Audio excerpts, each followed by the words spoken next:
qui è una torta che è molto buona, ha la particolarità di conservarsi anche abbastanza se vi dura in casa, anche una settimana. Se vi dura. Uova, possibilmente a temperatura frigorifero, quindi le tiriamo fuori, temperatura ambiente, zucchero, e lo mettiamo a montare. Mettiamo abbiamo la sua frusta qui, e lo facciamo diventare una massa. Forse bella. La sta lavando? E qui, no, guarda, era qua sotto, okay, nascosta, non la vedevamo. Ecco qua. Poi abbiamo questa, deve diventare una massa che diventa sicuramente il triplo del volume. Dobbiamo sciogliere il burro, grazie Monia, perché si usa in questo caso il burro fuso. Se io ho provato a farla cambiando lavorazione, cioè lavorando il burro morbido così, mettendolo a fiocchetti. Viene più friabile, sembra un cake quasi. Gli amaretti, quelli che si acquistano normalmente, li ho sbriciolati, un po' grossolani. Guardate, vi faccio vedere quando parlo di montatura. Cioè deve diventare praticamente esagerato. Una crema, no? Sì, vedete? Cambia struttura, diventa chiara, bella montata. Allora, arrivati a questo punto, noi abbiamo abbiamo detto amaretti e cioccolato tritato, che li posso mettere anche insieme. Poi abbiamo la farina con il lievito o baking, potreste trovare questo termine, ma è sempre il lievito per i dolci, miscelato insieme. Se non lo setacciate, se lo fate con una frusta va bene ugualmente. E a questo punto io ho polveri e altri 2 liquidi, il burro fuso che è diventato un liquido e la panna. Io alterno, prima di tutto metto il burro fuso nella montata a filo.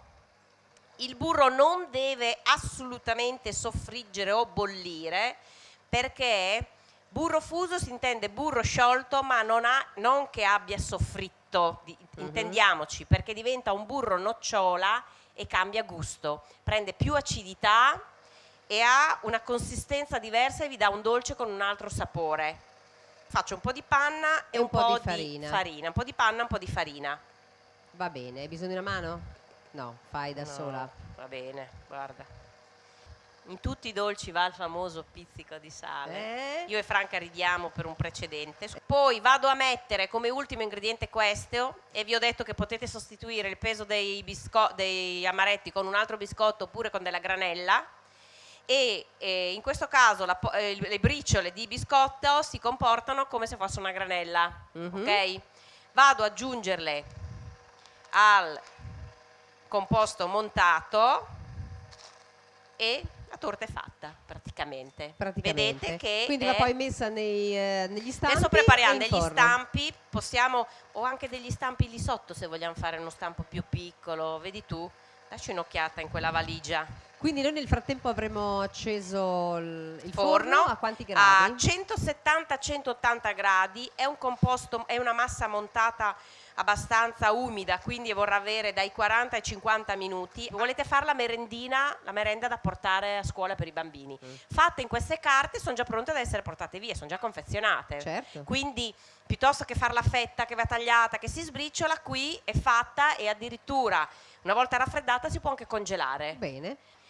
Quando lavorate in macchina, fate sempre attenzione prima di cominciare a riempire i vostri stampi, controllare anche sulla base, perché generalmente il burro tende un attimino ad attaccarsi alle pareti, così magari la massa montata o la farina.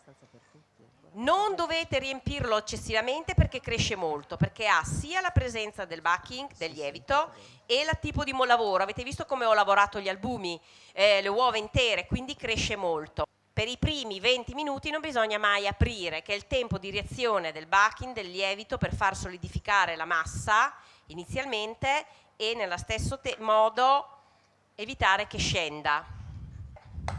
Guardate. Sì. Quindi vanno bene anche queste, poi le taglieremo.